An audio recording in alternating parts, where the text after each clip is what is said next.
the commonest patients in gynae OPD is a reproductive age multiparous female with new onset, irregular and heavy menstrual bleeding. The etiologies, the investigations and the managements according to FIGO-PALM-Cohen classification is too extensive and makes it difficult to remember everything in your OPD when you have a patient sitting in front of you.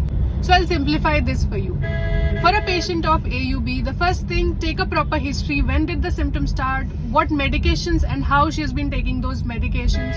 Do a per speculum examination to rule out cervicitis PID. Do 2 simple tests, CBC and TSH, and a transvaginal sonography. Now in the TVS scan, the report will be either fibroids, adenomyosis, bulky uterus or no abnormality.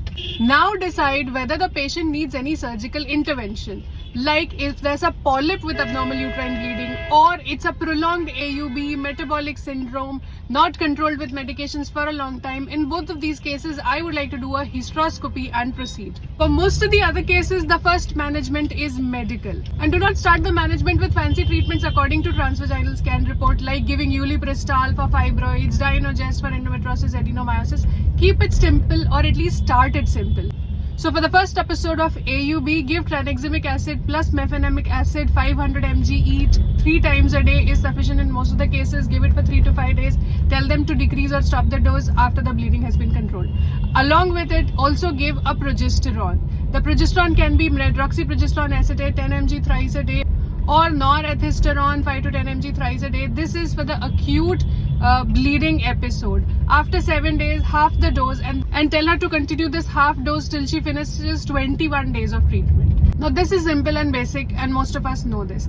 But what is important is also counsel the patient that after this medication how the bleeding will stop, and that if she stops progesterone in the middle she'll have heavy bleeding, and after 21 days the first episode of bleeding after this medication might still be heavy, because if you don't do this and if she has bleeding during the treatment or after the treatment, she's going to see the next doctor, because after 21 days of your treatment, according to her symptom has not improved. So she'll go to the next doctor and the next doctor will simply continue the treatment that you were giving, and in the third cycle she'll have bleeding decreased, and she's going to have more faith in the second doctor, and you know whose fault it is.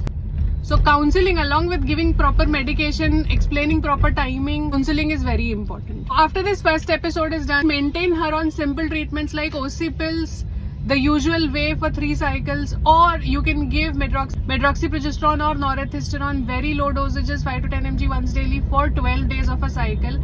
This is difficult for the patient to be compliant with. You can also prescribe 3 months of continuous progesterones like medroxyprogesterone or norethistérone. You can do this because the patient is going to be compliant, and for the 3 months she'll not have bleeding.